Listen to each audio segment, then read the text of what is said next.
Alors l'ASH, ce n'est pas un congrès qui est dédié aux déficits immunitaires habituellement, mais c'est un congrès qui est important pour les médecins qui prennent en charge des déficits immunitaires parce qu'on y parle beaucoup d'hématologie tumorale et d'hématologie non tumorale et d'immunohématologie. Et donc là, j'ai retenu deux principales voies à discuter avec les collègues. La première, ça concerne les patients qui ont des cytopénies auto-immunes et en particulier les patients qui ont un syndrome d'Evans, donc l'association purpura thrombopénique immunologique et anémie hémolytique auto-immune. Chez ces patients-là, et en particulier chez l'enfant, on sait maintenant depuis plusieurs années que chez les patients qui ont un Evans pédiatrique, on trouve un déficit immunitaire génétiquement caractérisé dans à peu près un tiers des cas. Et évidemment, la question se pose de savoir si c'est la même proportion chez l'adulte et quels seraient les marqueurs qui permettraient aux cliniciens d'aller vers l'hypothèse diagnostique d'un déficit immunitaire associé au syndrome d'Evans pour pouvoir traiter de façon encore plus adaptée les patients qui ont ces syndromes d'Evans.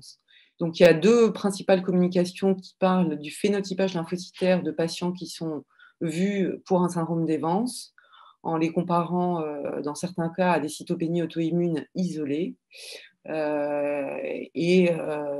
Ces communications permettent de mettre en avant l'identification de populations lymphoïdes d'intérêt, notamment de populations lymphoïdes B, avec une expansion d'une population B qui s'appelle la population B CD21-LO, et puis une diminution des cellules B mémoire switchées au profit des naïfs. Donc ça me paraît très important de signifier ça. Ça veut dire qu'il faut que les cliniciens se rapprochent de leur laboratoire pour voir si ces phénotypages sont possibles à faire. Et sinon, il faut que les patients soient référés rapidement dans les centres qui prennent en charge des déficits immunitaires pour que ces phénotypages soient faits et qu'on puisse identifier ces populations cellulaires et donc lancer rapidement un diagnostic génétique de déficit immunitaire chez ces patients-là, puisque le traitement des cytopénies va en dépendre. Et le deuxième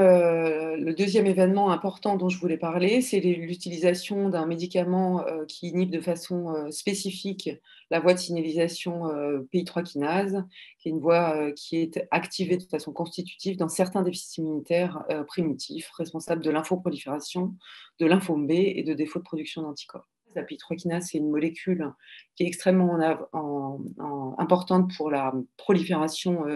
des cellules en général et des cellules immunitaires en particulier.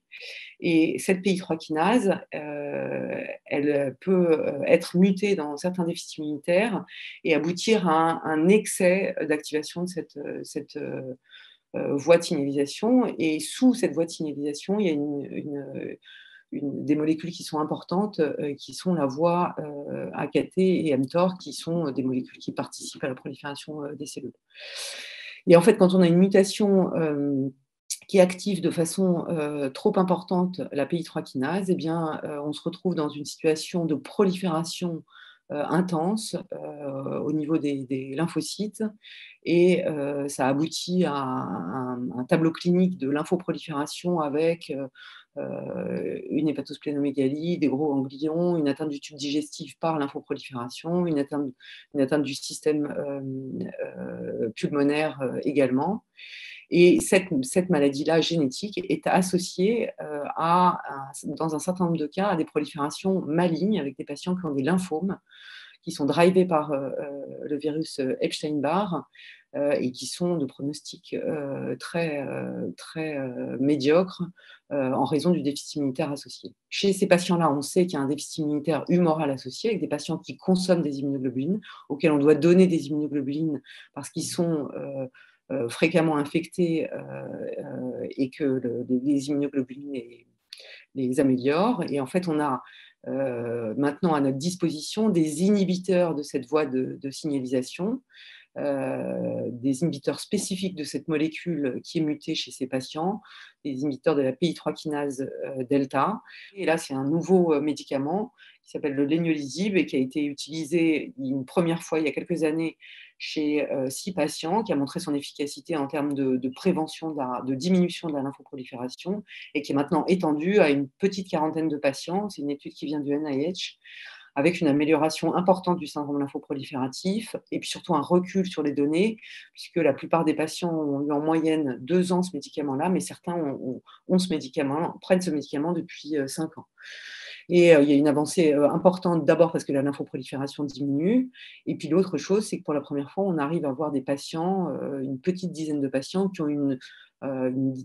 diminution des besoins en immunoglobuline, dont certains patients, pour certains patients, même un arrêt de la substitution en immunoglobuline, comme si l'arrêt de la prolifération qu'on induisait avec ce médicament-là permettait de rééquilibrer le travail des lymphocytes B et de leur permettre de fabriquer de nouveau des immunoglobulines de façon normale. Ça, avec un profil de tolérance qui est assez bon. Il y a beaucoup d'infections qui sont décrites, qui sont difficiles à interpréter chez ces patients qui ont des infections de façon basale. Et donc, un traitement qui pourrait être vraiment un traitement d'avenir pour ce tout petit groupe de déficits immunitaires, mais qui me paraît important à décrire.